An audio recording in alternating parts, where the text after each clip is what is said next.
Hey guys, I see a lot of people struggling with macros, so I thought what the hell, let's make a video about it. I know there's hundreds, if not thousands, about it already, but I want to add my share of knowledge to my viewers. First, the most basic stuff. A macro is built up by three variables. The first one defines whether you want to call something or use something, set or run something. In this tutorial, we're only going to go through two of those attributes, casting and using. Here's one example of how a basic macro can look. Slash cast, bracket, at target, end of bracket, fell flame. First variable defines if it should cast or use an item. Second variable defines who it should affect and if a modifier should be pushed. Third variable defines what spell or item that you want to use. In my example above, the answer is following. I want to cast and I want it to hit my target with fell flame.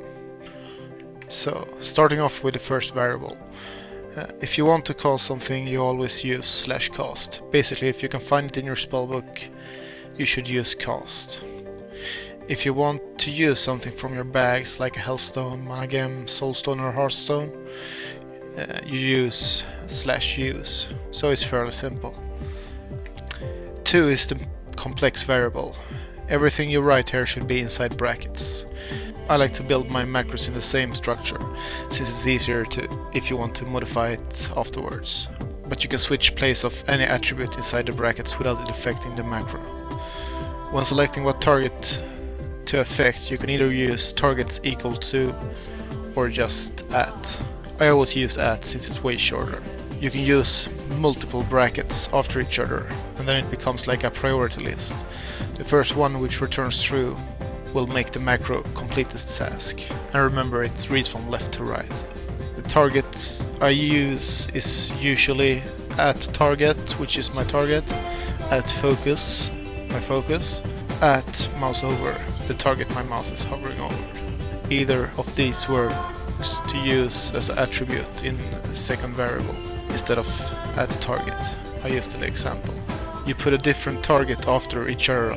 Example, slash cast bracket at target, end of bracket, bracket at focus, end of bracket, fell flame. Just remember to put them inside different brackets. This macro will try to cast fell flame on my target, and if it doesn't exist, it will cast on my focus target instead. I hope you understand the targeting function now. There are some more advanced targets you can use, such as Party 1, 2, 3 and Arena 1, 2, 3, but I'm not gonna go through them in this tutorial. It will be a more advanced one later on. The second argument is gonna be either help if it's a friendly target or harm if it's a hostile. The same macro with this added is gonna look like this.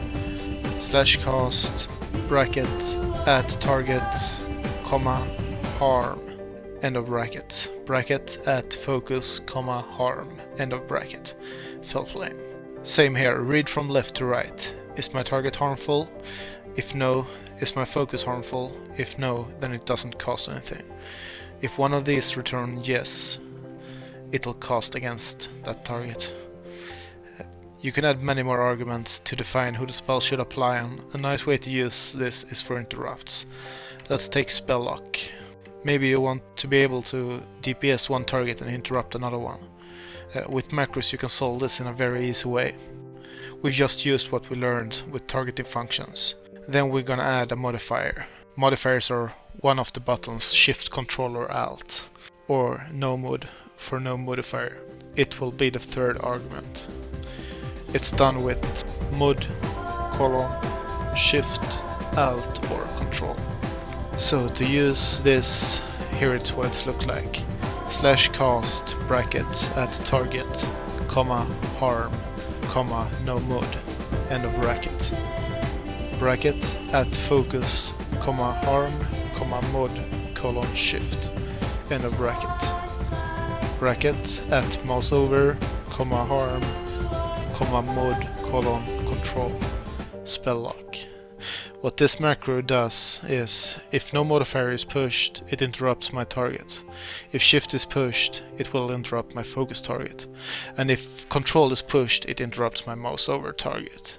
These arguments can be used on all spells, but remember, not every spell works on both harmful and friendly targets, so it's important that you use the correct one, or the macro won't work. And this was all I was gonna go through in this tutorial. Hope it have helped a lot of you people out there.